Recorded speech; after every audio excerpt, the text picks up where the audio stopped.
자, 그런데 만일 진정한 의사가 아닌 거짓의 의사를 표시하는 경우에 그때의 법률 효과는 어떻게 되는지 한번 살펴볼까요?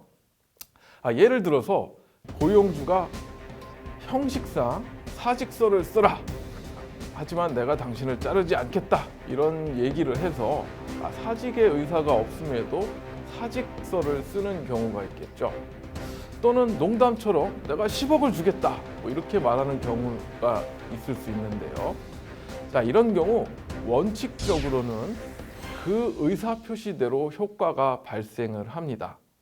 다시 말해서 사직서를 냈다면 사직을 해야 되는 것이고 1,000만 원을 주겠다고 하면 1,000만 원을 줘야 하는 거죠. 하지만 우리 법은 예외 조항을 두어서 다만 상대방이 표의자의 진이 아님을 알았거나 알 수 있었을 경우에는 무효로 하는 조항을 두고 있습니다.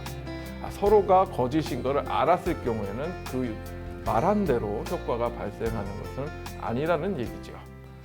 그다음에 서로 통정해서, 그러니까 서로 짜고 허위로 의사표시를 하는 경우가 있는데요. 예를 들어서 강제 집행을 면탈하기 위해서 허위로 소유권 이전 등기를 하는 경우가 있겠죠. 이런 경우는 허위 표시로서 무효가 됩니다. 그다음에 착오라는 규정도 있는데요. 법률 행위의 중요 부분에 착오가 있는 경우에는 취소할 수도 있습니다. 예컨대 나는 갑의 채무를 담보할 생각으로 근저당권을 설정해줬는데 어떤 착오로 을의 채무를 보증하게 된 경우, 이럴 경우에는 그 보증 행위를 취소할 수 있는 겁니다. 그 다음에 또 살펴봐야 될 것이 이제 사기에 의한 의사표시의 경우는 어떻게 되느냐인데요.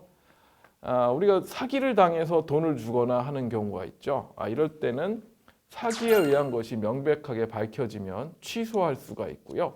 또 강박에 의한 의사표시도 취소할 수가 있는데요.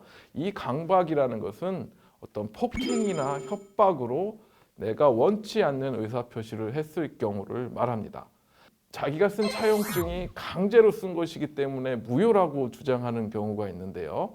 이런 경우가 바로 이 강박에 의한 의사표시의 경우이고요. 단순히 강제로 했다라는 정도만으로는 재판부에서 강박의 의사표시로 인정하지는 않고요.